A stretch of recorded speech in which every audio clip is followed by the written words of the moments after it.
Very good morning to all the delegates and participants of this online session. Myself, Dr. Manushi Shrivastava. I'm Associate Professor in Department of Community Medicine, Institute of Medical Sciences, BHU, and my area of specialization is in medical sociology. Today, I'm feeling privileged to get this opportunity to interact with such a huge gathering, learned gathering, as I got the feedback of this group.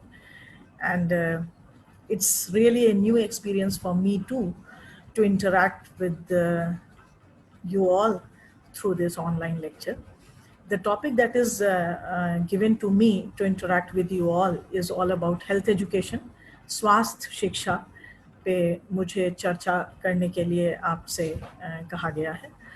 और ये विषय मुझे बेहद अच्छा लगता है, इसलिए क्योंकि मुझे इसकी ज़रूरत पिछले 10-12 सालों में समझ में आना शुरू हुआ है। और मुझे लगता है कि शिक्षा तो महत्वपूर्ण है ही, साथ ही स्वास्थ्य शिक्षा, स्वास्थ्य के क्षेत्र में लोगों को शिक्षित करना भी बेहद महत्वपूर्ण और बेहद अहम है। तो मैं स्वास्थ्य शिक्षा पे अपनी चर्चा शुरू करूं, इससे पहले मैं एक बार आपसे एक छोटा सा अपना एक सोच साझा करना चाहती हूं कि आम तौर पे शिक्षा का उद्देश्य क्या है। हम इससे पहले कि हम बात करें कि स्वास्थ्य शिक्षा का उद्देश्य क्या है या स्वास्थ्य शिक्षा होता क्या है, हेल्थ एजुकेशन क्या है, इससे पहले यदि हम ये जानने की कोशिश करें कि हमारा उद्देश्य शिक्षा का एग्जैक्टली क्या है, तो यदि मैं अपनी समझ आपसे शेयर करूं तो मुझे ये समझ में आता है कि शिक्षा चाहे किसी भी क्षेत्र में हम दें, किसी भी विषय के संदर्भ में हम बात करें, शिक्षा का मुख्य उद्देश्य ही ज्ञान में वृद्धि, व्यवहार में बदलाव और अपने क्रियाकलापों में उन व्यवहारों के अनुरूप सकारात्मक तरीके से यदि हम किसी तरीके का बदलाव कर पाते हैं तो बेसिकली शिक्षा का जो अहम उद्देश्य है वो पूरा होता है। इसी तरीके से स्वास्थ्य शिक्षा है, हेल्थ एजुकेशन भी एजुकेशन से अलग नहीं है। मुद्दा सिर्फ इतना है कि हम हेल्थ एजुकेशन में बेसिकली हेल्थ से कंसर्न इश्यूज जो है, चाहे वो हमारे रहने का तरीका हो, चाहे हमारे खान पान का तरीका हो, चाहे हमारे उठने बैठने का तरीका हो, चाहे हमारे सोने जागने और हमारे आम दिनचर्या के विषय में हो, चाहे हमारे साफ सफाई से संबंधित हो, चाहे हमारे पोषण तत्वों के ग्रहण करने से संबंधित हो, या हमारे आम व्यवहार से संबंधित हो, हमारे आम दिनचर्या से संबंधित हो, ये सारी चीज़ें जो हमारे स्वास्थ्य को कहीं ना कहीं प्रभावित करती हैं, उससे संबंधित जो कुछ भी शिक्षा हम देते हैं इस ज्ञान में वृद्धि के लिए, अपने सोचने के तरीके में बदलाव के लिए सकारात्मक दृष्टिकोण से, और साथ ही साथ अंततः जो फाइनल गोल हमारा होता है, जो हमारा मुख्य उद्देश्य है व्यवहार में बदलाव, वो व्यवहार में बदलाव यदि हम इस ज्ञान और इस सोच में बदलाव, सकारात्मक बदलाव के तहत करें तो इसे हम बेसिकली स्वास्थ्य शिक्षा कहते हैं। स्वास्थ्य शिक्षा का जो मुख्य परिभाषा जिसे हम यदि कहें तो आम शिक्षा को यदि हम परिभाषित करते हैं तो हम कहते हैं कि आम शिक्षा की तरह स्वास्थ्य शिक्षा भी लोगों के ज्ञान, उनकी भावनाओं व व्यवहार में परिवर्तन से संबंधित है। स्वास्थ्य शिक्षा क्या है? स्वास्थ्य शिक्षा वह शिक्षा है जो स्वास्थ्य संबंधी आवश्यकताओं की पहचान कराता है, स्वास्थ्य संबंधी आवश्यकताओं की पहचान करने और इन आवश्यकताओं से मेल खाते हुए व्यवहार को सुझाने और व्यवहार में बदलाव के जो तरीके हैं वो बेसिकली हमारा स्वास्थ्य शिक्षा से संबंधित है। यदि हम इसे और क्लियर करना चाहें तो बेसिकली हम स्वास्थ्य शिक्षा में ऐसे इंफॉर्मेशन और ऐसे एडवाइजेस देते हैं जो कहीं ना कहीं हेल्दी लाइफस्टाइल से रिलेटेड है। यदि हम बहुत सिंपल बोलचाल की भाषा में यदि बोलें, हेल्थ एजुकेशन को डिफाइन करें तो health education is basically information and advice related to healthy lifestyle. अब हेल्दी लाइफस्टाइल बहुत बड़ा क्षेत्र है। हेल्दी लाइफस्टाइल में बहुत सारी चीज़ें आती हैं, हमारे खाने पीने का तरीका, हमारे रहने उठने बैठने, व्यायाम, रहन सहन, आराम का तरीका, काम का तरीका, बहुत सारी चीजें उसमें शामिल हैं। और साथ ही साथ जो बहुत इंपॉर्टेंट चीज है हेल्थ एजुकेशन के उसमें, एक तो ये कि हम इंफॉर्मेशन इम्पार्ट कर रहे हैं और एडवाइस दे रहे हैं, किस लिए? हेल्दी लाइफस्टाइल को अटेन करने के लिए। साथ ही साथ हम नॉलेज, एटीट्यूड, स्किल और बिहेवियर में परिवर्तन ला रहे हैं। हमारा कुछ नॉलेज था हेल्थ के कंटेक्स्ट में, हम स्वास्थ्य शिक्षा दिए, इंफॉर्मेशन दिए, हमारे नॉलेज में वृद्धि हुआ। नॉलेज में वृद्धि होना ही सब कुछ नहीं होता है तब तक जब तक हमारे एटीट्यूड में, हमारे व्यवहार में, उस हमारे सोचने के तरीके में, हमारे भावनाओं में बदलाव ना हो उस जानकारी के अनुरूप। तो दूसरी चीज होती है हमारे एटीट्यूड में बदलाव। जैसे मैं आपको एक छोटा सा एग्जांपल देना चाहूं, हम सबको पता है कि स्मोकिंग इज इंजूरियस, नशा स्वास्थ्य के लिए हानिकारक है। लेकिन क्या ये जो लोग नशा करते हैं, क्या उनको ये जानकारी नहीं है? जानकारी है, जानते सब लोग हैं, लेकिन उसके बाद भी हम कहीं ना कहीं अपने व्यवहार को जस्टिफाई करते हैं किसी भी तरीके से। तो ये हमारा एटीट्यूड है। हम जानते तो हैं कि ये हानिकारक है, लेकिन हमारा एटीट्यूड ये है कि हम बहुत ज्यादा तनाव में होते हैं तो लेते हैं, बहुत पहले से ले रहे हैं तो इसलिए अब छोड़ना मुश्किल है, या हम लेते रहे हैं तो बहुत कम मात्रा में लेते हैं, जो शायद हमारे हिसाब से हमारे स्वास्थ्य को बहुत ज्यादा फर्क नहीं पड़ता है, ऐसा हमारा मानना है। तो ये सारी जो चीजें हैं, ये जो हमारा सोच है, ये हमारा बेसिक एटीट्यूड है। चलिए, एटीट्यूड की बात हो गई। हो सकता है हमारा नॉलेज अच्छा हो, शायद एटीट्यूड पॉजिटिव भी हो सकता है, नेगेटिव भी हो सकता है। मान लीजिए हम नॉलेज अच्छा हुआ और एटीट्यूड भी हमारा पॉजिटिव हो गया, लेकिन इसके बाद भी हम इस बात पे बिल्कुल पुख्ता नहीं कह सकते हैं कि यदि हमारा एटीट्यूड सकारात्मक हो गया हमारे नॉलेज के बढ़ने के साथ, तो हमारा व्यवहार भी बदल ही जाएगा।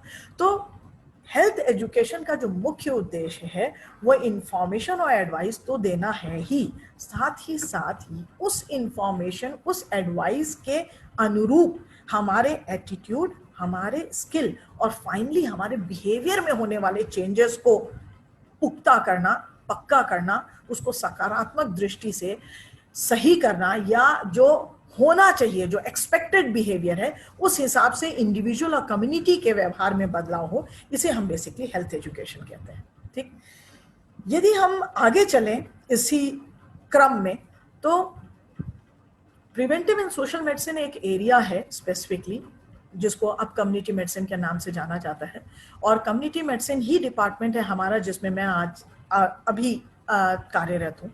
इसमें जेई पार्क एक बहुत अच्छे ऑथर जिन्होंने main text books preventive and social medicine की लिखी हैं, हो सकता है आप में से कुछ लोगों ने कभी उसको पढ़ा हो और देखा हो और उसके कंटेंट को समझने की कोशिश की हो। तो जेई पार्क ने बड़े ही अच्छे तरीके से और बड़े ही सरल तरीके से स्वास्थ्य शिक्षा के मुख्य 3 उद्देश्यों पे अपना वक्तव्य दिया है।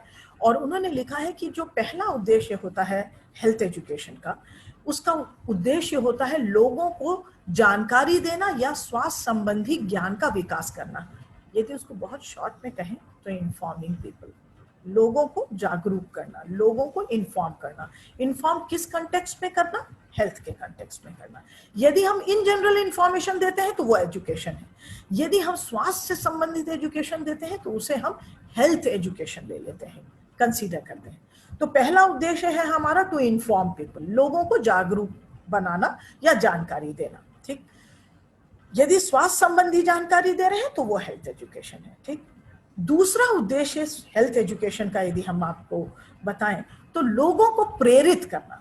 भाई, हमने जानकारी दे दिया, लेकिन महज जानकारी देने से वो प्रेरित हो गए उस काम को करने के लिए या उस तरफ सोचने के लिए, ये बिल्कुल भी नहीं कहा जा सकता है। इसका मतलब उनको जानकारी देना पहला उद्देश्य है, उनको मोटिवेट करना, उनको प्रेरित करना कि वो इस जानकारी के अनुरूप अपनी भावनाओं और अपने सोच में बदलाव लाने की कोशिश करना शुरू करें। ये दूसरा उद्देश्य है जिसको हम कहते हैं मोटिवेटिंग पीपल।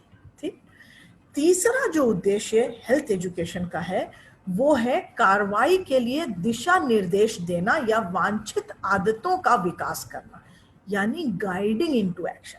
मान लीजिए हमें कोई जानकारी है, हमारे भावनाओं में उस जानकारी के अनुरूप व्यवहार में बदलाव करने की चेतना भी जागृत हुई। लेकिन जब हम उसको व्यवहार में लेना शुरू किए तो हमें कुछ परेशानियां महसूस हुई। अब उन परेशानियों का जब तक उचित निवारण नहीं होगा, या उन परेशानियों के निवारण में जब तक हमें कोई सहयोग नहीं मिलेगा, तब तक शायद हम उसे व्यवहार के स्तर पे नहीं ला पाते हैं। ये थर्ड उद्देश्य है हेल्थ एजुकेशन का, जिसे हम यदि इंग्लिश में कहें तो गाइडिंग इनटू एक्शन कहते हैं। किसी को उस जानकारी जो हमने दिया स्वास्थ्य से संबंधित, और दूसरे स्तर पे हमने उनको प्रेरित किया कि इस जानकारी के हिसाब से वो अपनी भावनाओं और सोच में बदलाव करें, और भावनाओं और सोच में बदलाव करने के साथ साथ वो अपने व्यवहार में वांछित परिवर्तन करें। ये बेसिकली तीसरा उद्देश्य है हेल्थ एजुकेशन का, जिसे हम गाइडिंग इनटू एक्शन कहते हैं। तो एक बार फिर से यदि हम इसे पुनः रिवाइज करें तो 3 उद्देश्य हैं हेल्थ एजुकेशन के। पहला उद्देश्य है इन्फॉर्मिंग पीपल, लोगों को जानकारी देना। स्वास्थ्य के संबंधित यदि जानकारी देते हैं तो उसे हेल्थ एजुकेशन कहते हैं। दूसरा है कि हम लोगों को प्रेरित करें। यदि स्वास्थ्य के बारे में वांछित दृष्टिकोण का विकास करने के लिए हम उन्हें प्रेरित करते हैं तो हम इसे कहते हैं सेकंड उद्देश्य, दैट इज मोटिवेटिंग पीपल। और जो तीसरा उद्देश्य है वो है गाइडिंग इनटू एक्शन, यानी कार्रवाई के लिए दिशा निर्देश देना। यानी स्वास्थ्य से संबंधित यदि हम वांछित आदतों के विकास के लिए उनको दिशा निर्देश देते हैं तो ये हमारा तीसरा उद्देश्य होता है हेल्थ एजुकेशन का, जिसे हम गाइडिंग इनटू एक्शन कहते हैं। ठीक, ये तो बात हो गई कि हेल्थ एजुकेशन है क्या और उसके मुख्य उद्देश्य क्या। ये भी साथ में समझने की जरूरत है कि ये इतना महत्वपूर्ण क्यों है कि आप लोगों के पाठ्यक्रम का हिस्सा बनाना पड़ा इसे। यानी निश्चित ही ये बहुत अहम मुद्दा है जिसको हम आप सभी को समझना और एक दूसरे के साथ साझा करना जरूरी समझ में आता है। इसलिए स्वास्थ्य शिक्षा का महत्व क्या है ये भी समझना जरूरी है। तो यदि मैं स्वास्थ्य शिक्षा के महत्व को, हालांकि महत्व तो बहुत सारे हैं, यदि हम उसके कुछ मुख्य महत्व को आपके साथ साझा करना चाहें तो जो 3 या 4 मुख्य महत्व है स्वास्थ्य शिक्षा के, जिसमें सबसे पहला है यह शिक्षा परिवार व समाज के अच्छे स्वास्थ्य और सुरक्षित रीति रिवाज व आदतों के महत्व के प्रति स्पष्ट दृष्टिकोण विकसित करता है। पहला चीज, शिक्षित परिवार व समाज में अच्छे स्वास्थ्य और सुरक्षित रीति रिवाज। स्वास्थ्य अच्छा हो और रीति रिवाज हमारे सुरक्षित हो। हम रीति रिवाज के बारे में अभी आपसे बात करते हैं आगे हमारे इसी वक्तव्य में, कि रीति रिवाज कई बार हमारे ऐसे होते हैं जिसकी वजह से, या मैं ये नहीं कहना चाहूंगी कि हमारे रीति रिवाज खराब है। मुद्दा खराब या अच्छे का नहीं है, मुद्दा ये है कि वो कहीं हमारे स्वास्थ्य को जाने अनजाने नुकसान तो नहीं पहुंचा रहा है। इसलिए स्वास्थ्य शिक्षा एक ऐसी शिक्षा है जो परिवार व समाज को अच्छे स्वास्थ्य और सुरक्षित रीति रिवाज व आदतों के महत्व के प्रति स्पष्ट दृष्टिकोण प्रदान करता है। पहला उद्देश्य या पहला महत्व। दूसरा, लोगों को या विद्यार्थियों को स्वास्थ्य के साथ जुड़ी जानकारी व उसके क्षेत्रों के बारे में बताता है, वह शिक्षित करती है। इस बारे में स्वास्थ्य शिक्षा इस बारे में लोगों को शिक्षित करते हैं या विद्यार्थियों को इस बारे में लोग शिक्षित करते हैं कि मुख्यतः सामाजिक स्वास्थ्य समस्याओं को बेहतर ढंग से समझने और उसका निवारण कैसे किया जा सकता है। तो स्वास्थ्य शिक्षा का जो दूसरा महत्व है वो ये है कि पहले हम ये तो समझें कि सामाजिक स्वास्थ्य की समस्याएं क्या हैं और उसका उचित निवारण या निस्तारण कैसे किया जा सकता है। दूसरा उद्देश्य। तीसरा उद्देश्य है कि स्वास्थ्य परक व अच्छी आदतें डालने के रुझान को उत्साहित करती है। हमारे अंदर ये जागरूकता और ये उत्साह तो हो कि हम अच्छी आदतों को डालें। अच्छी आदतें मतलब जो हमें स्वस्थ रहने में मदद करें। तो तीसरा उद्देश्य जो स्वास्थ्य शिक्षा का है वो हमारे अंदर स्वस्थ रहने या स्वास्थ्य परक व अच्छी आदतें डालने के प्रति उत्साह पैदा करना है। तो यदि हम जानकारी नहीं है तो हमारे अंदर स्वस्थ रहने की इच्छा के प्रति कोई उत्साह नहीं होगा। जब हम जागरूक होंगे कि भाई हमारा साफ सफाई हमारे लिए क्यों इंपॉर्टेंट है, या हमारा व्यक्तिगत साफ सफाई क्यों इंपॉर्टेंट है, या हमारा इन्वायरमेंटल सैनिटेशन क्यों इंपॉर्टेंट है, या हाइजीन हमारे लिए क्यों इंपॉर्टेंट है, या बैलेंस डाइट होता क्या है, संतुलित आहार होता क्या है। हम संतुलित आहार जानेंगे, समझेंगे, उसके महत्व को समझेंगे, तब तो हम उसे हासिल करने का कोशिश करेंगे, तब तो हम उसे अपने खाने पीने के तौर तरीके में शामिल करने की कोशिश करेंगे। जब तक हम संतुलित आहार नहीं जानेंगे, जब तक हम संतुलित आहार के महत्व को नहीं समझेंगे, तब तक हमारे अंदर उसको पाने की उत्साह होगी नहीं। तो तीसरा जो उद्देश्य स्वास्थ्य शिक्षा का है वो मुख्यतः है अपने अंदर उत्साह पैदा करना, लोगों के अंदर उत्साह पैदा करना कि वो स्वास्थ्य परक व अच्छी आदतें डालें। और चौथा है जैविक, सामाजिक व शारीरिक विज्ञान में स्वास्थ्य से जुड़ी जानकारी के कई स्रोतों को संगठित करती है स्वास्थ्य शिक्षा। यदि हम आपके साथ शेयर करना चाहेंगे, वर्ल्ड हेल्थ ऑर्गेनाइजेशन का नाम तो आप सभी ने सुना होगा। वर्ल्ड हेल्थ ऑर्गेनाइजेशन ने एक बड़ा ही आइडियल डेफिनेशन हेल्थ का दिया है और कहा है कि health is not merely the absence of disease. बीमारी ना होने का मतलब आप स्वस्थ है नहीं, ऐसा नहीं है। यदि आज हमें कोई बीमारी नहीं है तो हम ये नहीं कह सकते हैं कि हम स्वस्थ हैं या आप स्वस्थ हैं। बीमारी का ना होना ये कहीं भी नहीं सिद्ध करता है कि हम पूरी तरीके से स्वस्थ हैं। तो स्वस्थ होने का क्या मतलब है? तो स्वस्थ होने का मतलब है कि हेल्थ एक ऐसा स्टेट है, health is a state of physical, mental and social wellbeing. Physical मतलब शारीरिक रूप से आप स्वस्थ हो, मेंटल मतलब आप साइकोलॉजिकली स्वस्थ हो, और सोशल मतलब आप सामाजिक तौर से भी स्वस्थ हो। तो अब मैं आपको इन तीनों ही शब्दों का महत्व अपने स्वस्थ रहने की परिभाषा में समझाऊं। यदि फिजिकल हेल्थ तो हम सब समझते हैं, भाई हमें कहीं दर्द नहीं है, कहीं हमारे किसी ऑर्गन का फंक्शन गड़बड़ नहीं है, कहीं हमारा कोई पार्ट अंग भंग नहीं है, हमारे सारे ऑर्गन सही तरीके से काम कर रहे हैं, हमें कहीं दर्द नहीं है, फ्रैक्चर नहीं है, इस तरीके की एबनॉर्मलिटी नहीं है, तो हम फिजिकली हेल्दी हैं। पहला पार्ट हो गया। फिजिकल हेल्थ के बाद एक बड़ा इंपॉर्टेंट आता है साइकोलॉजिकल हेल्थ। भाई हम फिजिकली तो बहुत स्वस्थ हैं, लेकिन साइकोलॉजिकल हेल्थ हमारा अच्छा नहीं है। हम बड़े तनाव में हैं, बहुत चिंता है, हम किसी से बहुत अच्छी तरीके से घुल मिल नहीं पा रहे हैं, बात नहीं कर पा रहे हैं, या हम डिप्रेशन के स्टेट में हैं, या हम बहुत एंशियस हैं, या हम बहुत गुस्से में हैं, या हम बहुत नाखुश हैं। ये हमारा साइकोलॉजिकल हेल्थ है। तो यदि साइकोलॉजिकल हेल्थ भी सही नहीं है तो हम उसे अपने आप को हेल्दी नहीं कह सकते हैं। और तीसरा आता है सोशल हेल्थ। सोशल हेल्थ भी बड़ा इंपॉर्टेंट एस्पेक्ट है हेल्थ का, जिसमें हम कहें कि आप फिजिकली तो हेल्दी हैं, लेकिन साइकोलॉजिकली हेल्दी होने के साथ साथ सोशल हेल्थ भी बड़ा इंपॉर्टेंट है। यानी हमारे अपने रिलेशंस, हमारे अपने रिलेशन अपने परिवार के सदस्यों के साथ, हमारे अपने रिलेशन अपने सहकर्मियों के साथ, हमारे अपने रिलेशन अपने मित्रों के साथ, हमारे अपने रिलेशन अपने पड़ोसियों के साथ, हमारे अपने रिलेशन हर उस व्यक्ति के साथ जिसके साथ जीवन में कभी ना कभी हमें संपर्क स्थापित करना पड़ता है।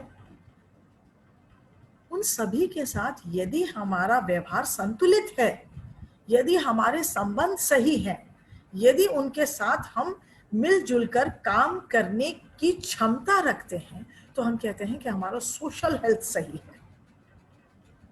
तीनों ही हेल्थ बहुत इंपॉर्टेंट है, फिजिकल हेल्थ भी, साइकोलॉजिकल हेल्थ भी और सोशल हेल्थ। तो ये जो चौथा उद्देश्य हेल्थ एजुकेशन का है वो उसी बात पे ध्यान दिलाता है कि जैविक यानी बायोलॉजिकल, फिजिकल, सामाजिक यानी सोशल, और शारीरिक विज्ञान यानी फिजिकल साइंस, इन तीनों साइंस को एक साथ संगठित करके हमारे स्वास्थ्य से जुड़ी जानकारी के कई स्रोतों को वो मिला के हमें जो संगठित रूप में शिक्षा देता है वो हमारे स्वास्थ्य शिक्षा या हेल्थ एजुकेशन का पार्ट है, ताकि हम पूर्ण स्वास्थ्य को हासिल कर सकें। कंप्लीट हेल्थ को अटेन कर सकें, पॉजिटिव हेल्थ को अटेन कर सकें। और पॉजिटिव हेल्थ या कंप्लीट हेल्थ तीनों एस्पेक्ट से मिले हुए हैं, फिजिकल, साइकोलॉजिकल एंड सोशल। अब यदि हम आगे चलें इसी क्रम में, यदि हम अपनी बात को आपके पाठ्यक्रम को ध्यान में रखते हुए और उसके सारे आयामों को ध्यान में रखते हुए यदि हम आगे चलें, तो हेल्थ एजुकेशन या स्वास्थ्य शिक्षा को देने के भी बड़े तरीके हैं, कई सारे अप्रोचेस हैं। और अच्छी चीज ये है कि कोई भी एक अप्रोच अपने में कंप्लीट अप्रोच नहीं माना जा सकता है। तीन मुख्य उद्देश्य हैं, तीन मुख्य अप्रोचेस हैं। ये तीनों अप्रोचेस हेल्थ एजुकेशन इंपार्ट करने में कॉम्बिनेशन में दी जाती है। किसी भी एक अप्रोच को यदि हम सोचें कि वो अपने में कंप्लीट अप्रोच है और हम एक अप्रोच अप्लाई करके पूरा हेल्थ एजुकेशन इंपार्ट कर सकते हैं, तो ये संभव नहीं है। यानी तीन अप्रोचेस के बारे में हम आपसे अपनी बात साझा करते हैं और आप समझ पाएंगे कि ये तीनों ही अप्रोच कितना इंपॉर्टेंट है यदि हम हेल्थ एजुकेशन किसी को देना चाहते हैं। तो पहला अप्रोच है रेगुलेटरी अप्रोच या लेजिस्लेटिव अप्रोच। रेगुलेटरी अप्रोच या जिसमें हम नियम लगाते हैं, रेगुलेशंस लगाते हैं, रूल्स अप्लाई करते हैं। इसमें हम लोगों के ऊपर एक formal rule, regulation, compulsion apply करते हैं कि आपको ये चीज करना है क्योंकि ये आपके को स्वस्थ रखने के लिए जरूरी है। यदि आप इसे अपनी स्वेच्छा से करते हैं तब तो बहुत अच्छी बात है। यदि आप इसे अपनी स्वेच्छा से नहीं करेंगे तो आपके ऊपर सख्ती किया जा सकता है। अब ये सख्ती, ये रेगुलेशन, ये एनफोर्समेंट किसी भी तरह का हो सकता है, यहां तक कि आपको सजा भी दिया जा सकता है यदि आप ये बात नहीं माने तो। जैसे हम आपको एक एग्जांपल बताएं, गाड़ी चलाते समय, टू व्हीलर चलाते समय हेलमेट पहनना। हेलमेट नहीं पहनेंगे, एक्सीडेंट होगा, नुकसान किसका? उस व्यक्ति का जो हेलमेट नहीं पहना है। लेकिन हेलमेट नहीं पहनने पे प्रशासन की तरफ से सख्ती किया जाता है और फाइन लगाया जाता है। हाँ, विडंबना यह है कि हम लोग कई बार इस बात की गंभीरता को नहीं समझ पाते हैं कि यदि हेलमेट नहीं पहनते हैं और एक्सीडेंट होता है और हेड इंजरी होता है तो सबसे बड़ा नुकसान यदि किसी का होता है तो ये उस व्यक्ति का होता है जिसने गाड़ी ड्राइव करते समय हेलमेट नहीं पहना। लेकिन प्रशासन क्योंकि इस पे सख्ती कर रही है और फाइन लगा रही है 100 रुपए 200 रुपए, इस डर से हम हेलमेट पहनते हैं। इस डर से नहीं कि हमें कुछ हो जाएगा, इस डर से कि 200 रुपए फाइन लग जाएगा, 400 रुपए फाइन लग जाएगा। लेकिन क्योंकि धीरे धीरे सरकार को यह समझ में आने लगा है कि शायद हम आप कई जगहों पे अपने ही स्वास्थ्य के प्रति लापरवाह हैं, इसलिए सरकार ने इस तरीके के कुछ रेगुलेटरी या लेजिस्लेटिव अप्रोच हेल्थ एजुकेशन के अप्रोचेस में शामिल किया है। लेकिन ये भी बात सही है कि सीट बेल्ट लगाने के लिए कहा जाता है हमें, गाड़ी ड्राइव करते समय हेलमेट पहनने के लिए कहा जाता है हमें टू व्हीलर ड्राइव करते समय, लेकिन कई बार इस बात को उतना महत्व न देते हुए हम लापरवाही करते हैं। लेकिन क्या कंपल्सरी करने से हम आदत में हमारे शामिल हो जाता है? नहीं, नहीं होता है, नहीं होता है कई बार। इसका मतलब कि रेगुलेटरी अप्रोच हेल्थ एजुकेशन देने के लिए पर्याप्त नहीं है। तो दूसरा अप्रोच क्या किया गया? Service approach. अब आप मुझे ये बताइए कि यदि मान लीजिए सरकार ऐसा एक नियम ले आए कि घर घर में जहां पे भी टू व्हीलर हो सबको एक हेलमेट मुफ्त में दिया जाए, तो क्या आप हेलमेट पहनने लगेंगे? या हम लोग हेलमेट पहनने लगेंगे? या हम हेलमेट इसलिए नहीं पहन पा रहे हैं कि हमारे पास हेलमेट नहीं है, या हम इसलिए नहीं पहन पा रहे हैं कि हम सक्षम नहीं है हेलमेट खरीदने में? नहीं, ऐसा तो कुछ भी नहीं है। हमारे पास हेलमेट है, हम सक्षम हैं हेलमेट खरीदने में, लेकिन उसके बाद भी हम नहीं पहन पा रहे हैं। तो सर्विस अप्रोच एक इस सोच के साथ लाया गया था कि हेल्थ सर्विसेज को हम लोगों के डोर स्टेप तक पहुंचा दें, free of cost, sometimes free of cost. सरकार पूरा खर्च वहन करे और लोगों को उनके दरवाजे तक स्वास्थ्य सुविधाएं मुहैया करा दी जाएं। लेकिन यह देखा गया कि इसके बावजूद भी लोग नहीं इस्तेमाल किए। जैसे खुले में शौच करना। मोदी जी, हमारे प्रधानमंत्री महोदय, इस बात पे बहुत जोर दे रहे हैं कि खुले में शौच करना अपने में उस व्यक्ति के लिए भी बहुत हानिकारक है और पूरे मानव समाज के लिए, पूरे वातावरण के लिए बहुत ही नुकसानदेह है। इसलिए सरकार ने मुफ्त में या बहुत कम लागत के साथ शौचालय बनाने का मुहिम छेड़ा और जाने कितने क्षेत्रों में, जाने कितने गांवों में, जाने कितने जगहों पे मुफ्त में वाटर सील लैट्रिन्स बनवाए गए। लेकिन क्या उसका 100% यूज हो रहा है? क्या आपको लगता है कि खुले में शौच बिल्कुल बंद हो गया? नहीं, अभी भी नहीं हुआ। अभी भी तमाम ऐसे ODF villages, open defecation free villages declare किए गए हैं। लेकिन हम आपसे ये बताना चाहेंगे कि कई जगहों पे हम लोगों ने ऐसे एक इवैल्यूएशन के लिए रैंडमली गए और हम लोगों ने देखा कि जिन विलेजेस को ODF डिक्लेयर कर दिया गया है, उन जगहों पे भी कुछ जगहों पे हमें ये मिला कि ओपन डेफिकेशन चल रहा है, अभी भी खुले में शौच जाते हैं लोग। उनके तर्क अलग हैं, उनके कारण अलग हैं, कुछ लोगों की मजबूरियां हैं, कुछ लोगों के व्यवहार में इतना शामिल हो चुका है कि वो बंद कमरों में नहीं जा सकते हैं शौच, और बहुत सारे कारण हैं। कई जगहों पे पानी की सुविधा नहीं है, कई जगहों पे बहुत सारे कारण हैं। तो ऐसा नहीं कहा जा सकता है कि सर्विस अप्रोच बहुत फुल प्रूफ रहा, लेकिन कुछ जगहों पे वो सकारात्मक रूप से सफल रहा और कुछ जगहों पे वो असफल भी रहा। कहने का मतलब यह है कि धीरे धीरे ये समझ में आया कि सर्विस अप्रोच भी हेल्थ एजुकेशन के लिए एक फुल प्रूफ अप्रोच नहीं है।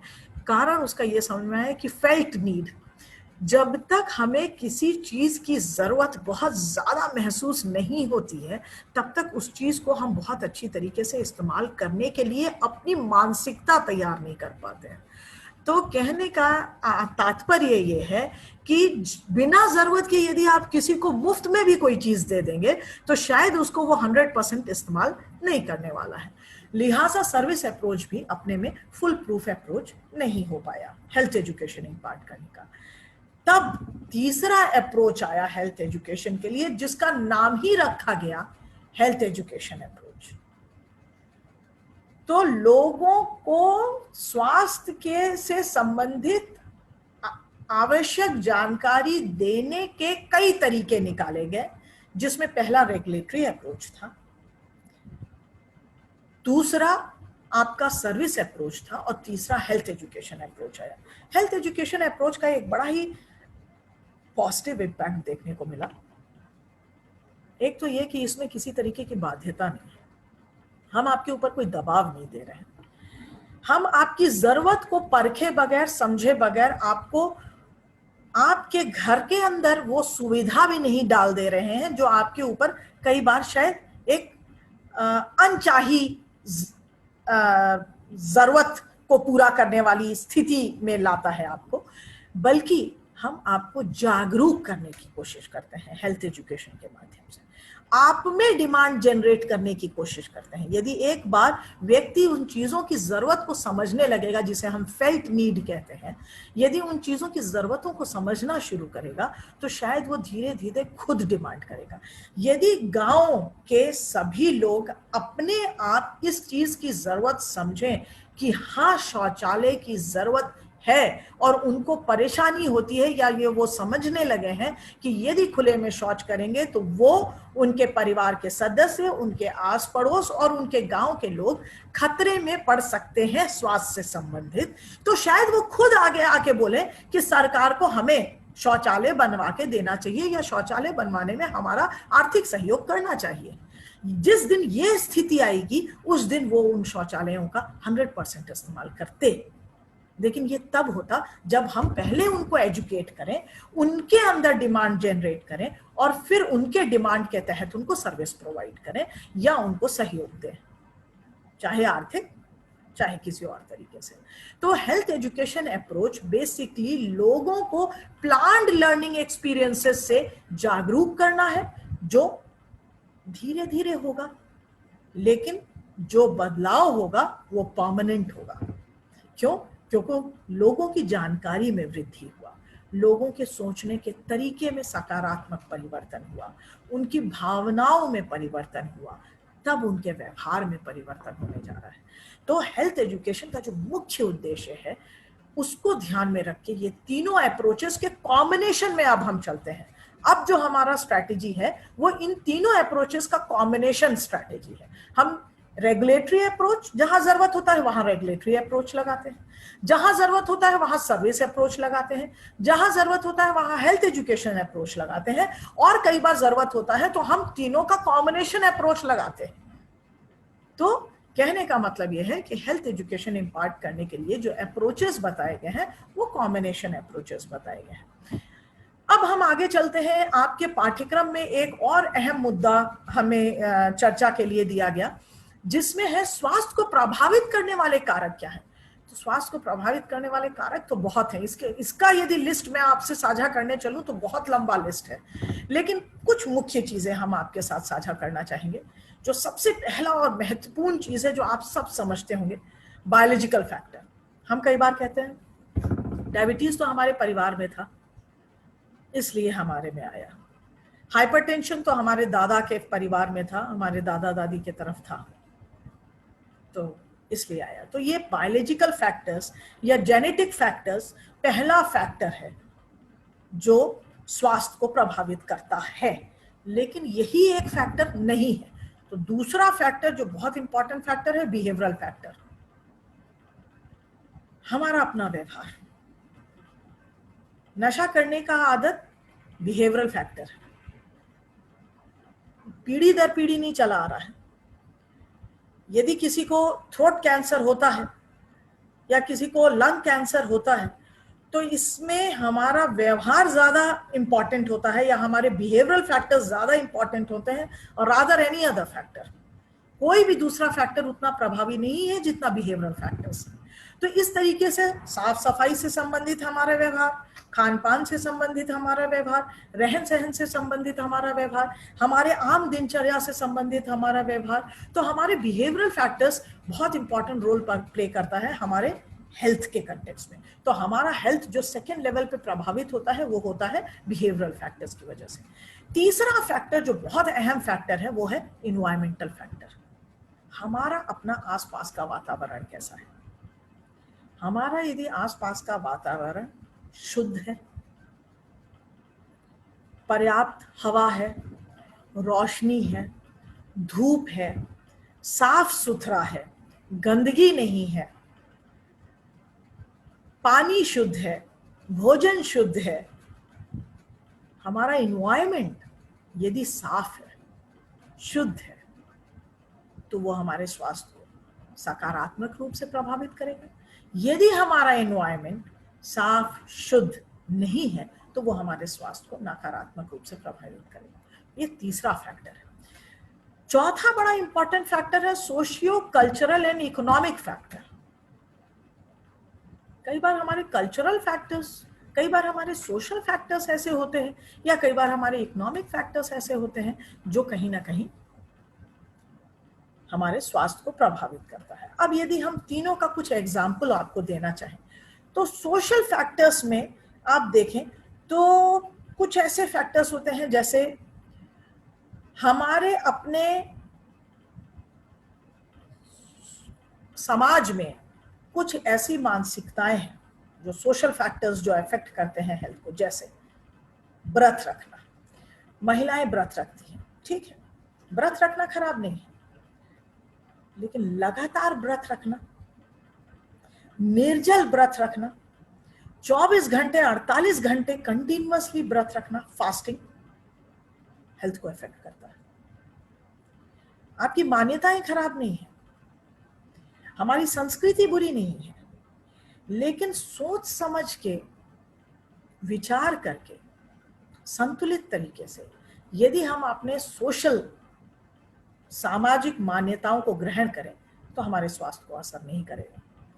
इसी तरीके से कुछ कल्चरल फैक्टर्स देखें। कुछ कल्चरल फैक्टर्स भी यदि आप देखेंगे तो आप इस बात को अप्रिशिएट कर पाएंगे कि किस तरीके से हमारी अपनी सांस्कृतिक मान्यताएं भी कहीं ना कहीं असर डाल रही हैं हमारे स्वास्थ्य पे। जैसे बच्चे के आंख में काजल लगाना। काजल जब तक हम घर में बनाते थे, शुद्ध बनाते थे।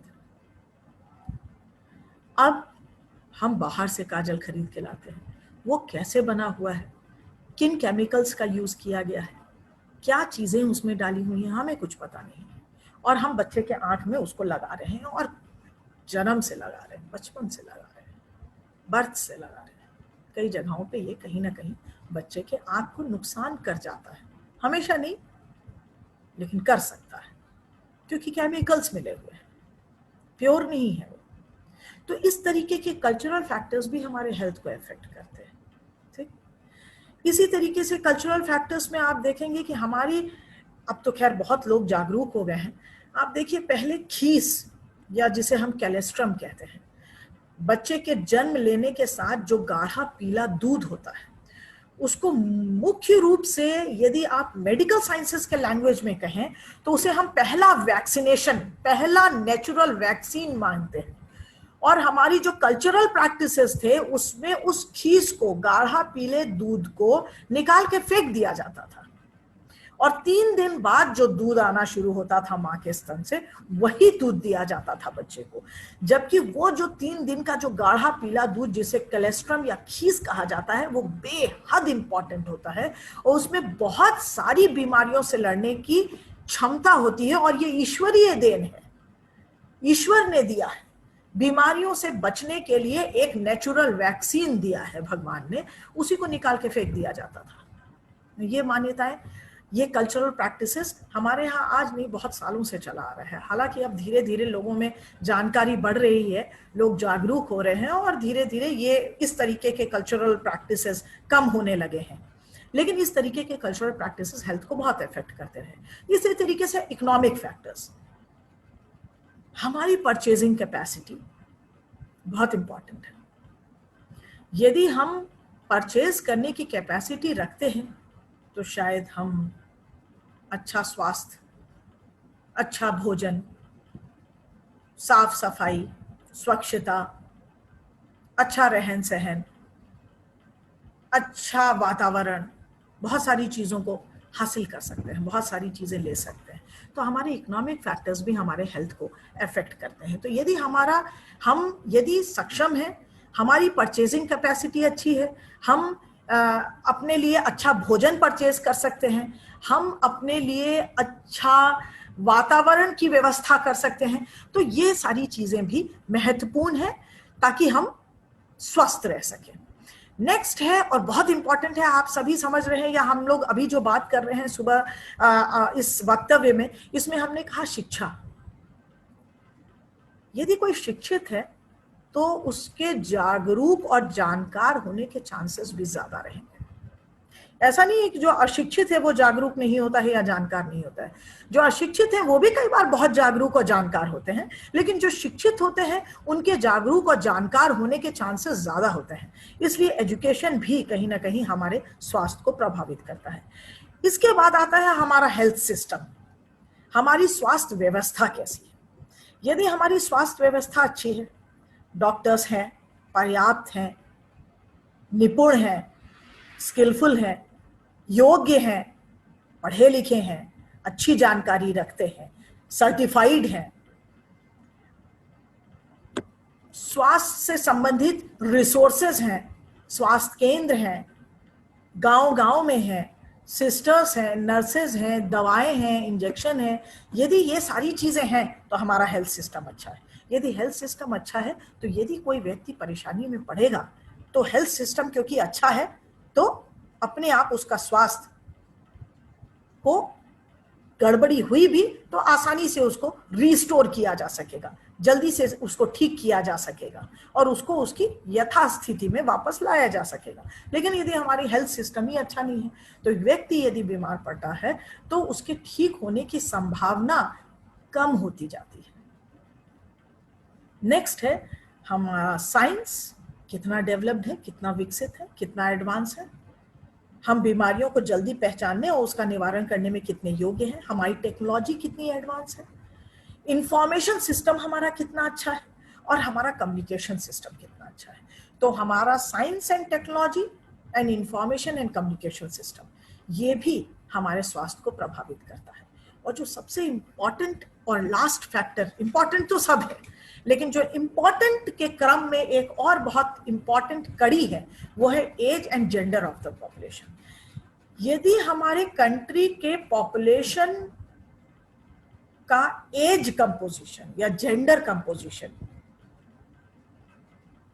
पे भी बहुत डिपेंड करता है स्वास्थ्य।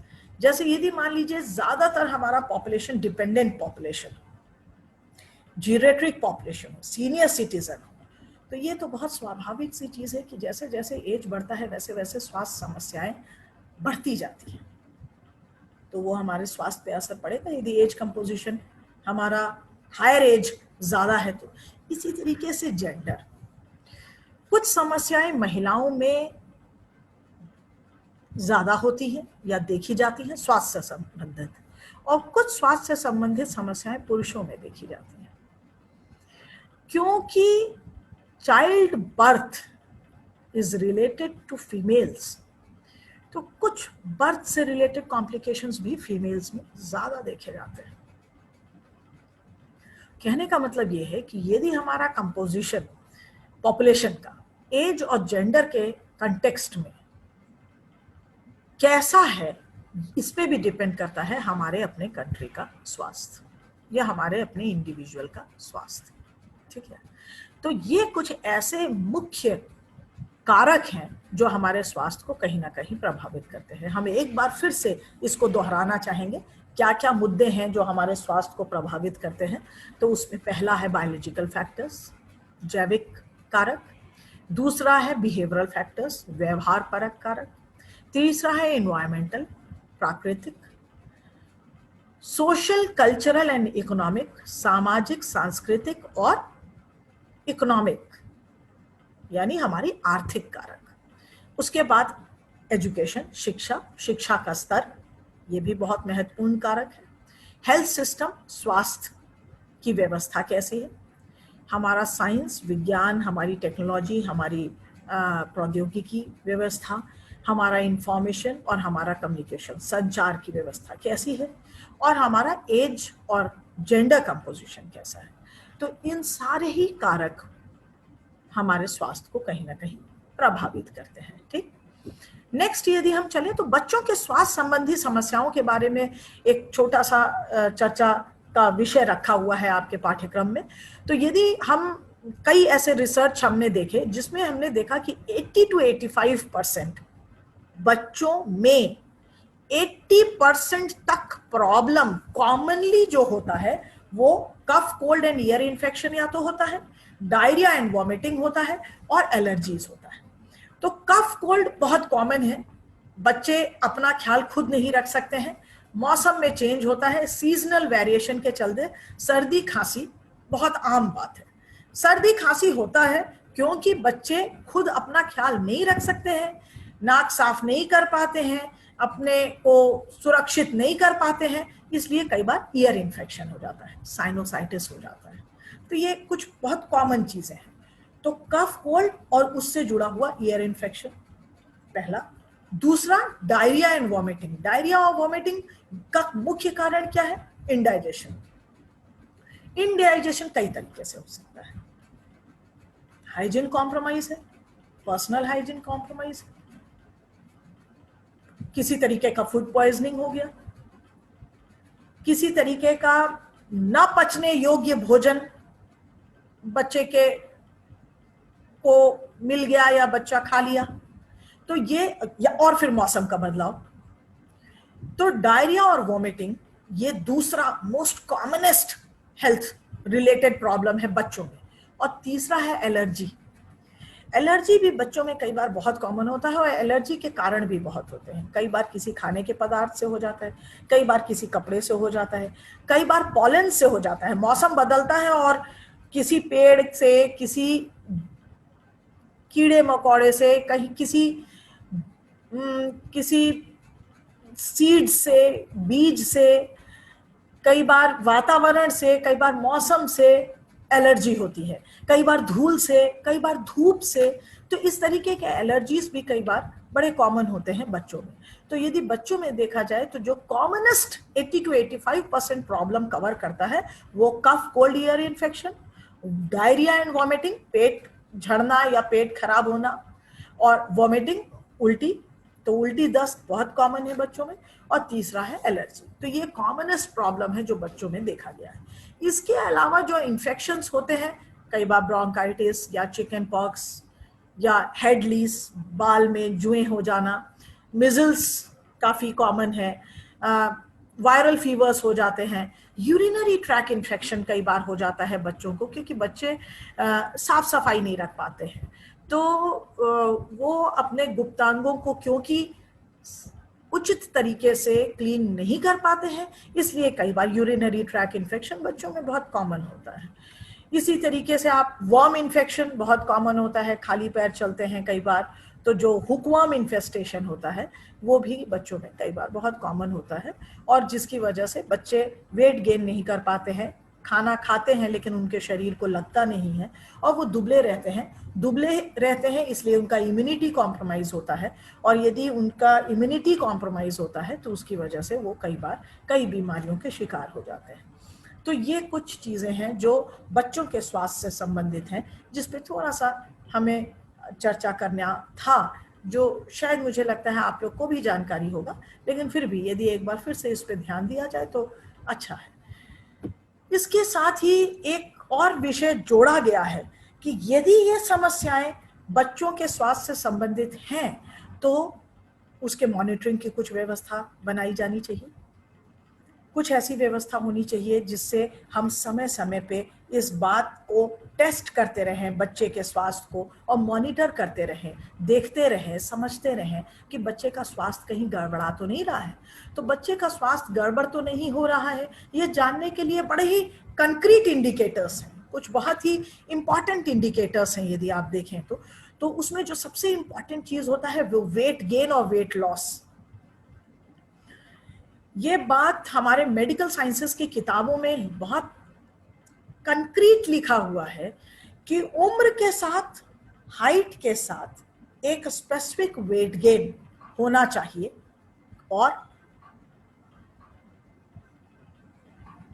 उतना वेट गेन यदि होता है तो वो स्वस्थ है, यदि उससे कम होता है या उससे ज्यादा होता है तो वो दोनों ही माल न्यूट्रिशन के कंटेक्स्ट में कंसीडर किया जाता है, जो दोनों ही अच्छा नहीं माना जाता है। तो पहला चीज जो ये देखने के लिए या टेस्ट करने के लिए इंपॉर्टेंट है या मॉनिटर करने के लिए इंपॉर्टेंट है वो ये है कि सिग्निफिकेंट वेट गेन या वेट लॉस तो नहीं हो रहा है। बहुत ज्यादा वेट गेन बच्चा कर लिया हो या बहुत ज्यादा वेट लॉस कर दिया हो तो ये सबसे पहला इंडिकेटर होता है बच्चे के हेल्थ को मॉनिटर करने के लिए। दूसरा इंडिकेटर होता है स्लीप प्रॉब्लम या चेंज इन बिहेवियर। बच्चा शांति से सो नहीं रहा है, बच्चा अपनी पूरी नींद नहीं ले रहा है, या बच्चा सोते समय डिस्टर्ब्ड है। साथ ही साथ बच्चे के व्यवहार में बदलाव आ गया है। यदि बच्चे को जो जितनी नींद लेनी चाहिए पर्याप्त, यदि उतना नहीं ले रहा है तो ये बात आप निश्चित मानिए उसके व्यवहार में बदलाव हो जाएगा। चिड़चिड़ा हो जाएगा, गुस्साएगा, नाराज होगा, बात बात पे वो आपके साथ कोऑपरेट करने के लिए तैयार नहीं होगा। तो ये इस तरीके का व्यवहार में यदि बदलाव हो रहा है या उसका स्लीप डिस्टर्ब हो रहा है तो ये दूसरा इंडिकेटर है बच्चे के स्वास्थ्य को चेक करने के लिए। तीसरा इंडिकेटर है फीवर, हाई ग्रेड फीवर। बच्चों के कंटेक्स्ट में हाई ग्रेड फीवर 104 या 105 को नहीं कहते हैं, 102 से ऊपर यदि फीवर है बच्चे को तो ये थर्ड इंडिकेटर है कि बच्चे का हेल्थ कहीं ना कहीं कॉम्प्रोमाइज्ड है, कहीं ना कहीं उसको परेशानी है। चाहे जरूरी फीवर अपने में ही एक परेशानी है, यदि किसी तरीके का वायरल इन्फेक्शन है तो फीवर तो इटसेल्फ एक सिम्टम है, लेकिन फीवर कई सारे दूसरे बीमारियों का भी एक सिम्टम है। तो फीवर यदि किसी तरीके का आता है तो उसको खाली वायरल मान के छोड़ देना भी अपने में समझदारी नहीं होता है। रैशेस और skin infection, fourth indicator monitor करने का बच्चे के स्वास्थ्य को है रैशेस और स्किन इन्फेक्शन। यदि बच्चे के शरीर में, उसके त्वचा में किसी भी तरीके के रैशेस दिखाई दे रहे हैं या किसी तरीके का स्किन इन्फेक्शन दिखाई दे रहा है तो ये भी बच्चे के स्वास्थ्य को टेस्ट करने का चौथा इंडिकेटर है। पांचवा इंडिकेटर है गले का खराब होना, फ्रीक्वेंट सोर थ्रोट। भाई सर्दी हुआ, खांसी हुआ, 2-4 महीने में एक बार उस समय में गला खराब हुआ, ठीक, लेकिन यदि अक्सर बार बार हर कुछ दिन पे, हर 10-15 दिन पे यदि सोर थ्रोट या गले का खराश होना या गले का खराब होना दोहरा रहा है, पांचवा इंडिकेटर है। और जो अंतिम इंडिकेटर है वो ब्रीदिंग प्रॉब्लम है। बच्चा नॉर्मल सांस नहीं ले रहा है, बच्चे को सांस लेने में दिक्कत हो रहा है, या बच्चा बहुत जल्दी हाफ जा रहा है, या बच्चा बहुत जल्दी थक जा रहा है, या बच्चा सांस लेने में दिक्कत महसूस कर रहा है, परेशानी महसूस कर रहा है, तो ये छठा इंडिकेटर है जो मॉनिटरिंग इंडिकेटर्स माना जाता है to check the health of a child. ठीक है, तो ये कुछ बेसिक इंडिकेटर्स हैं। तो बच्चे के स्वास्थ्य को हर कुछ समय पे चेक करते रहने के लिए ये बहुत इंपॉर्टेंट है कि हम इन स्पेसिफिक इंडिकेटर्स को ध्यान में रख के चलें। ठीक, अब यदि आगे हम बढ़ें आपके पाठ्यक्रम के अनुरूप जो मुद्दे मुझे चर्चा के लिए दिए गए थे, तो एक मुद्दा बड़ा इंपॉर्टेंट आता है और जो मुझे लगता है कि हम सभी को जानना चाहिए कि हमारे देश में स्वास्थ्य केंद्रों की भूमिका है क्या, किस लिए स्वास्थ्य केंद्रों का निर्माण किया गया, किस लिए स्वास्थ्य केंद्रों पे सरकार इतना पैसा लगाती है और उसका मुख्य उद्देश्य एक आम जनता के लिए क्या है, या स्वास्थ्य केंद्रों की मुख्य भूमिका क्या है। तो हमें लगता है आप सभी लोग फर्स्ट एड के बारे में तो जानते होंगे कि यदि हमें कोई परेशानी होता है, तो जब हम लोग छोटे थे तो हम लोग को ये बताया गया था कि प्राथमिक उपचार के बारे में हम सबको पता होना चाहिए और प्राथमिक उपचार के बारे में कुछ मूलभूत जानकारियां हम सबको होनी चाहिए। स्वास्थ्य केंद्र बेसिकली वही first set of professional care है।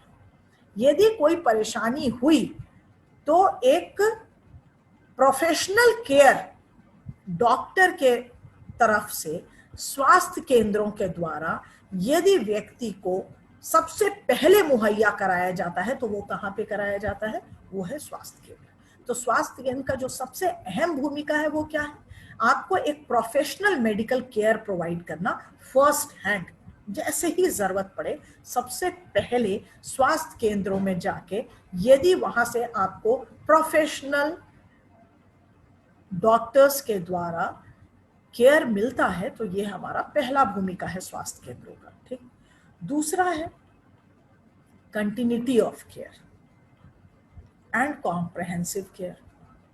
भाई डॉक्टर देख भी ले, पर्चा भी लिख दे, दवा भी मिल जाए, और यदि किसी तरीके का टेस्ट कराना है, छोटे मोटे बेसिक इन्वेस्टिगेशन, तो वो भी हो जाए। इसको हम कॉम्प्रहेंसिव केयर कहते हैं।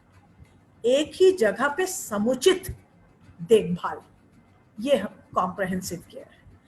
कॉम्प्रहेंसिव केयर आपको 3 साल में एक बार मिले और उसके अलावा आप 4 बार गए, 4 बार आपको नहीं मिले, तो भी आपके लिए किसी इस्तेमाल का नहीं रह गया, वो किसी उपयोग का नहीं रह गया। यानी समुचित देखभाल और लगातार जब जब आपको जरूरत पड़े तब तब आपको ऐसा समुचित स्वास्थ्य देखभाल मिल जाए, ये दूसरी भूमिका है स्वास्थ्य केंद्रों की। तो पहली भूमिका है कि आपको एक प्रोफेशनल केयर मिल जाए, फर्स्ट स्टेप पे।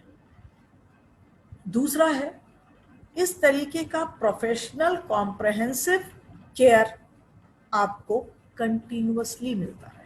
जब जब आपको जरूरत पड़े तब तब यदि आपको स्वास्थ्य केंद्रों पे एक कॉम्प्रहेंसिव केयर मिले तो आप उसे कहते हैं कि ये हमारी दूसरी भूमिका पूरी हो रही है स्वास्थ्य केंद्रों की। स्वास्थ्य केंद्रों की दूसरी भूमिका के साथ एक और चीज जुड़ी हुई है और वो है सपोर्टिव सर्विस। सपोर्टिव सर्विस क्या होता है?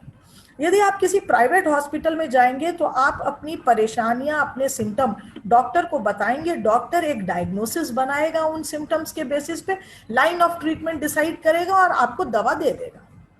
उस दवा से आपको फायदा होगा तो अच्छी बात है, नहीं फायदा होगा तो शायद आप दोबारा डॉक्टर से कंसल्ट करेंगे कि भाई हमें ये सुविधा न, हमें ये दवा काम नहीं कर रही है डॉक्टर साहब, लिहाजा मुझे कोई दूसरी दवा बताएं। ठीक, लेकिन स्वास्थ्य केंद्र खाली यही काम नहीं करता है। स्वास्थ्य केंद्र का काम एक सपोर्टिव सर्विस देना भी है, जैसे हेल्थ एजुकेशन।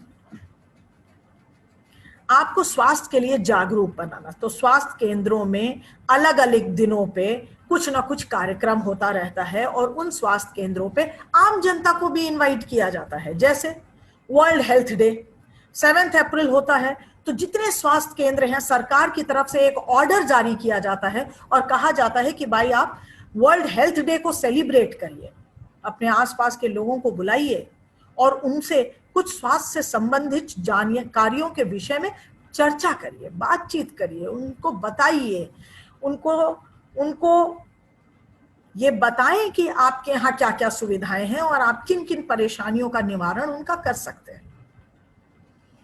इसी तरीके से World Rabies Day, World AIDS Day, ऐसे तमाम डेज बनाए गए हैं। ये काम बेसिकली स्वास्थ्य केंद्रों में किया जाता है। दूसरा ये सपोर्टिव सर्विस कहा जाता है, हेल्थ एजुकेशन इम्पार्ट करने का। तो ये बात हम आपको इसीलिए बता रहे हैं कि हम क्योंकि हेल्थ एजुकेशन के संबंधित आपसे कुछ चर्चा किए, तो हेल्थ एजुकेशन देना भी स्वास्थ्य केंद्र की एक भूमिका है। ठीक, इसके साथ साथ ट्रांसलेशन यानी गाइडिंग इनटू एक्शन, आपके व्यवहार में बदलाव के लिए यदि किसी तरीके का सहयोग आप चाहते हैं तो ये भी स्वास्थ्य केंद्र की भूमिका है, क्योंकि वहां पे grass root level health workers होते हैं, बेसिक हेल्थ वर्कर्स होते हैं, आशा होती हैं, आंगनवाड़ी वर्कर होते हैं, एएनएम्स होते हैं, आपके नर्सिंग स्टाफ्स होते हैं। यदि आपको किसी तरीके की परेशानी होती है तो आप उनके साथ अपनी परेशानी को साझा कर सकते हैं और ये उनकी जिम्मेदारी होती है। उनका इस मामले में उनको प्रशिक्षित किया जाता है कि यदि फला फला परेशानियों के साथ कोई आए तो आप उसका निवारण कैसे कर सकते हैं, या आप उसकी काउंसलिंग कैसे कर सकते हैं, या आप उसको कैसे सहयोग कर सकते हैं, या यदि आप उस स्थिति में नहीं हैं तो आप उनको कहाँ कनेक्ट कर सकते हैं ताकि उन परेशानियों का निवारण किया जा सके। ठीक है, तो ये तीसरा उद्देश्य है या भूमिका है स्वास्थ्य केंद्रों का। और जो चौथा स्वास्थ्य केंद्रों की भूमिका है और जो बहुत ही अहम है, बहुत इंपॉर्टेंट है, यदि हमारे पास पैसा है, हमारी परचेजिंग कैपेसिटी है, तो हम शायद बड़े बड़े पॉलीक्लिनिक्स, बड़े प्राइवेट हॉस्पिटल्स में जाके स्वास्थ्य की सुविधाएं ले लेंगे, बड़े डॉक्टर को दिखा लेंगे, मोटा फीस दे सकते हैं, हम सक्षम हैं, हम कर सकते हैं तो हम कर लेंगे। लेकिन what about those vulnerable individuals and families जिनकी परचेजिंग कैपेसिटी या पेइंग कैपेसिटी इतनी नहीं है कि वो बड़े मेट्रोपॉलिटन हॉस्पिटल्स में या बड़े पॉलीक्लिनिक्स में जाके अपने स्वास्थ्य समस्याओं का निवारण कर सकें। ऐसे वल्नरेबल इंडिविजुअल और फैमिली को, ऐसे होमलेस पीपल्स को, इस तरीके के एग्रीकल्चरल वर्कर्स को जो अंडर प्रिविलेज्ड हैं, जो वल्नरेबल हैं, ऐसे रेसिडेंट्स को जो पब्लिक हाउसेज में रह रहे हैं, या सीनियर सिटीजन्स को जो बहुत दूर नहीं जा सकते हैं या जिनके पास सुविधा नहीं है बड़े बड़े हॉस्पिटल्स या क्लिनिक्स में जाके अपने स्वास्थ्य समस्याओं का निवारण ले पाने का, इन लोगों के लिए खास तौर से स्वास्थ्य केंद्रों की भूमिका बहुत बहुत अहम होती है। तो ये चौथा है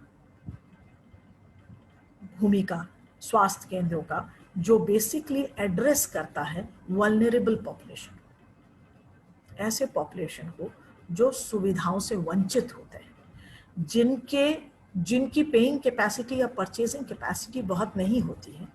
ऐसे लोगों को, चाहे वो हमारे एग्रीकल्चरल वर्कर्स हों, चाहे किसान हों, चाहे पब्लिक हाउसेज में रहने वाले लोग हों, चाहे जो भिक्षावृत्ति कर रहे हैं वो हों, चाहे होमलेस हों जिनका घर बार नहीं है, चाहे ऐसे लोग हों जो बहुत वृद्ध हैं जिनके देखभाल करने के लिए कोई नहीं है, या ऐसे लोग हों जिनकी आर्थिक स्थिति ऐसी नहीं है कि वो कहीं भी जाके, तो स्वास्थ्य केंद्रों पे उनको बहुत कम पैसे में या बहुत कम या मुफ्त में इस तरीके की स्वास्थ्य सुविधाएं, वो भी कॉम्प्रहेंसिव, एक ही जगह पे सब तरह की सुविधा, डॉक्टर भी उनका बीमारी के बारे में भी पता लगाते हैं, पर्चा भी लिखते हैं, दवा भी देते हैं, कोई जांच कराना होता है तो वो भी कराते हैं, और समय समय पे उनको बुला के ये देखते भी रहते हैं कि उनके स्वास्थ्य में सुधार हो रहा है कि नहीं, और यदि सुधार नहीं हो रहा है तो फिर अपने इलाज में क्या बदलाव करने की जरूरत है। तो ये सारी चीजें बेसिकली आपका स्वास्थ्य केंद्रों की भूमिका में, ये 4 अहम भूमिकाएं आती हैं। ठीक, pulse polio campaign in India के बारे में यदि हम बात करें तो हम कुछ 1-2 कैंपेन आपसे साझा करना चाहेंगे, और वो साझा सिर्फ इसलिए करना चाह रहे हैं ताकि आप ये समझ सकें कि हेल्थ एजुकेशन से जहां से हम बात शुरू की है वो हर जगह इंपॉर्टेंट है, हर पोर्टफोलियो पे इंपॉर्टेंट है, हर स्टेज पे इंपॉर्टेंट है।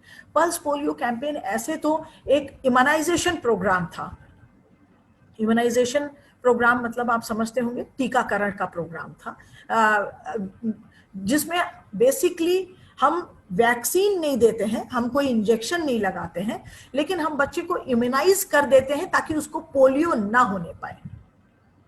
तो immunisation programme, pulse polio immunisation programme basically 1995 में लॉन्च किया गया, और गवर्नमेंट ऑफ इंडिया के विजन में ये सोच था, ये संकल्प था कि पोलियोमाइलाइटिस या पोलियो को हम अपने कंट्री से खत्म कर दें।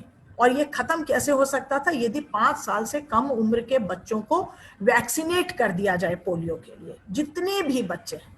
तो ये कैंपेन जो शुरू किया गया वो 1995 से 96 में किया गया, और आपको ये जान के खुशी होगा कि आज के तारीख में इंडिया डिक्लेयर कर दिया गया है पोलियो फ्री नेशन।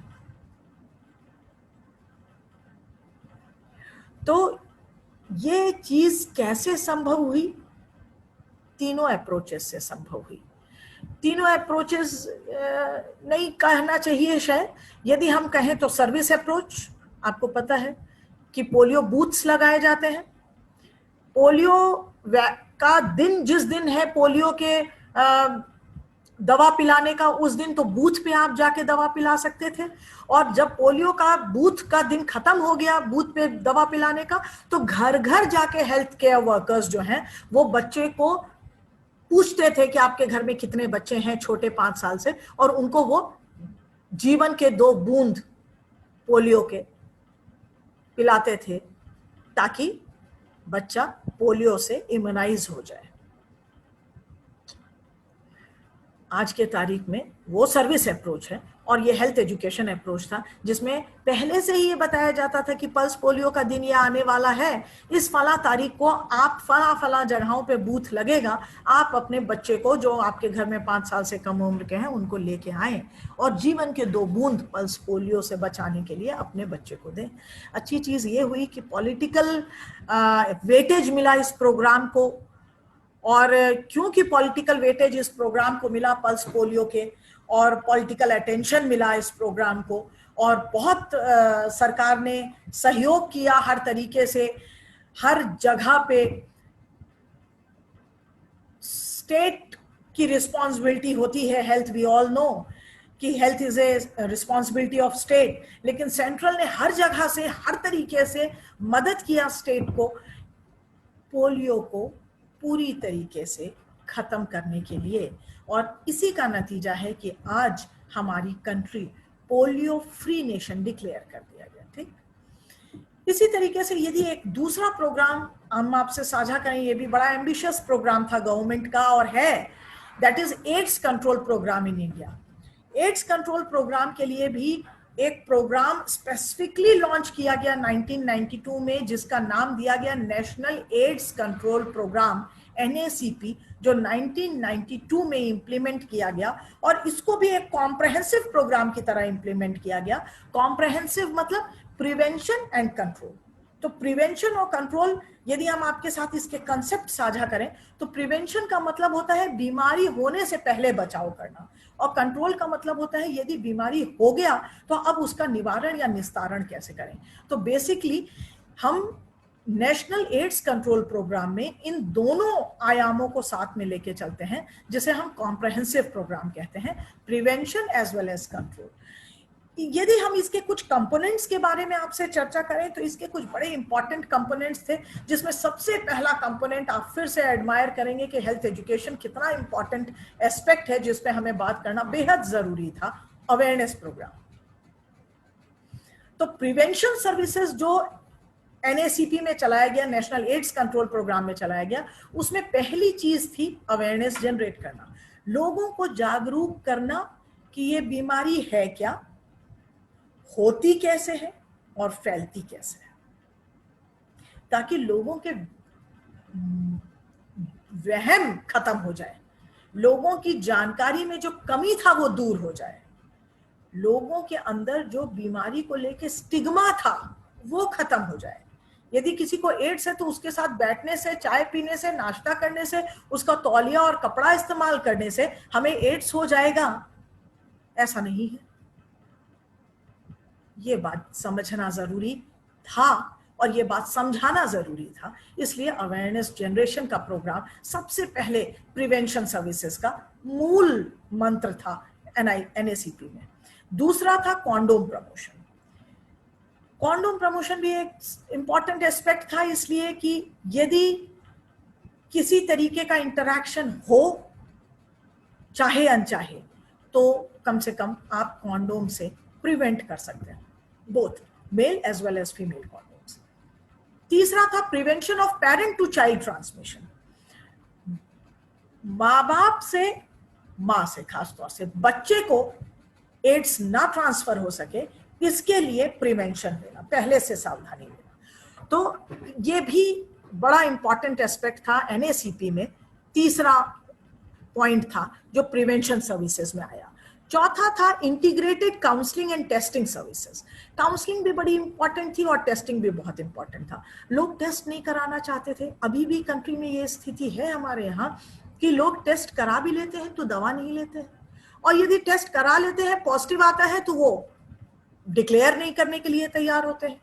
और कई बार ऐसा होता है कि वो HIV पॉजिटिव है लेकिन शायद दवा ले तो वो एड्स में कन्वर्ट ना हो पाए, लेकिन क्योंकि वो HIV पॉजिटिव आते ही इतना ज्यादा स्ट्रॉन्ग सोशल स्टिग्मा है, या स्टिग्मा लोडिंग HIV एड्स में इतना हाई है कि वो अपने आप उसको सोशली डिक्लेयर करने से डर जाते हैं। सोशल डिक्लेरेशन नहीं भी करें, वो अपने लेवल पे इलाज करा लें तो भी बात बन जाएगी, लेकिन कई बार इसमें भी दिक्कत वो महसूस करते हैं और विड्रॉ कर जाते हैं, नहीं कराते हैं, तब वो फाइनली परेशानी में पड़ जाते हैं। लास्ट है promotion of voluntary blood donation and access to safe blood. Blood donation यदि वॉलेंट्री है तो पूरी सावधानी के साथ होगा, तो ब्लड डोनेशन हमेशा वॉलेंट्री होना चाहिए ताकि सावधानी ली जा सके और सावधानी के महत्व को समझा जा सके, और सेफ ब्लड एक्सेस होना चाहिए। यदि हम किसी वजह से एक्सीडेंट हो गया, हमें ब्लड का जरूरत है, तो जो ब्लड हम ले रहे हैं, जो ब्लड हम एक्सेस कर रहे हैं, वो टेस्टेड होना चाहिए। उसका ऐसे ही ब्लड का को लेना चाहिए जो टेस्टेड हो, जो सेफ हो, ठीक।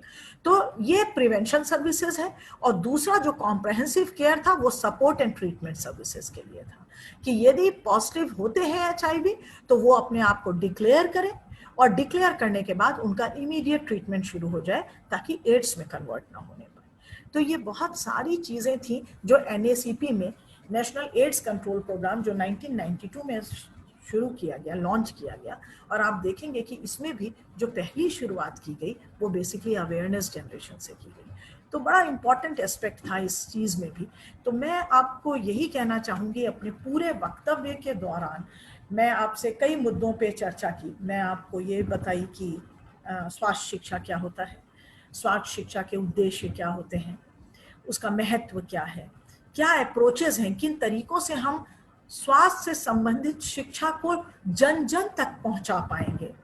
हम लोग ये भी बात किए कि बच्चों में खास तौर से किस तरीके की स्वास्थ्य संबंधी परेशानी होती है, और यदि होता है तो उसको हम किस तरीके से चेक कर सकते हैं, टेस्ट कर सकते हैं, और किस तरीके से मॉनिटर कर सकते हैं।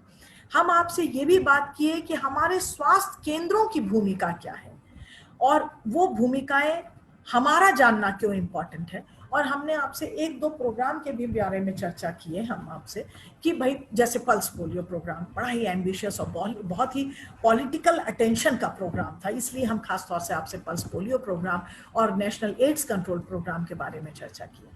तो मुझे लगता है कि आपके साथ हमारी ये चर्चा इन मुद्दों पे, इन विषयों पे, मुझे लगता है कि मैं शायद अपनी बात आप तक पहुंचा पाई होंगी और शायद आप मेरी बात समझ पाए होंगे।